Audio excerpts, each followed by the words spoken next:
Are you stepping too?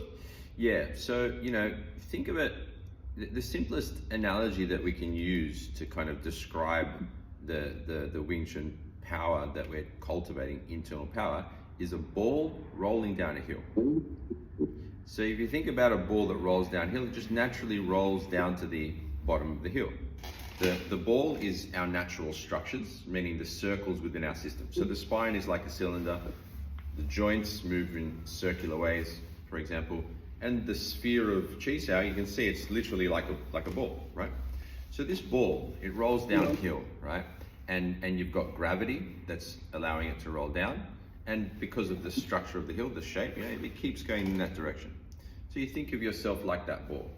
And as you roll towards a person, if there's nothing obstructing you, meaning either the thing in the way is weak, right?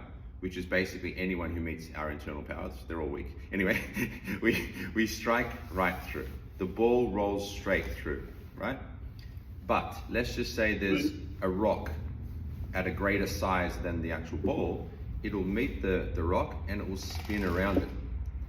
So the step and the rotation of your center is a consequence of the environment that your body has met, as opposed to a consequence of your conscious decision to, I am going to step.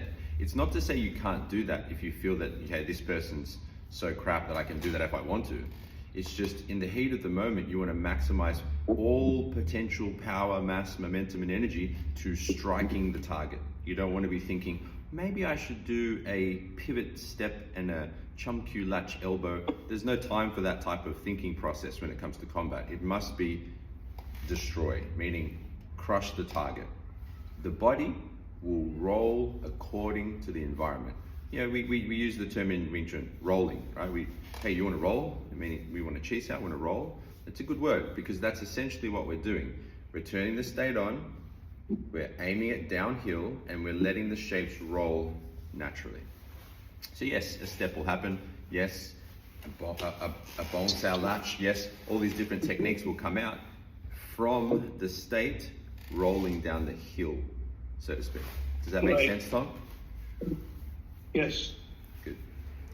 Yeah, that's the kind of ultimate. And look, it's not to say that you can't, when you practice, you can play around with techniques and things that you've learned and see how it goes, right? But the essence of it is that you maintain the state, that forward connection and momentum as you do it, so that you dominate their center and make it easy to control them, as opposed to just not connecting to them and just thinking about the technique of the arms. Techniques without state are very easy to crush by someone with structure or state.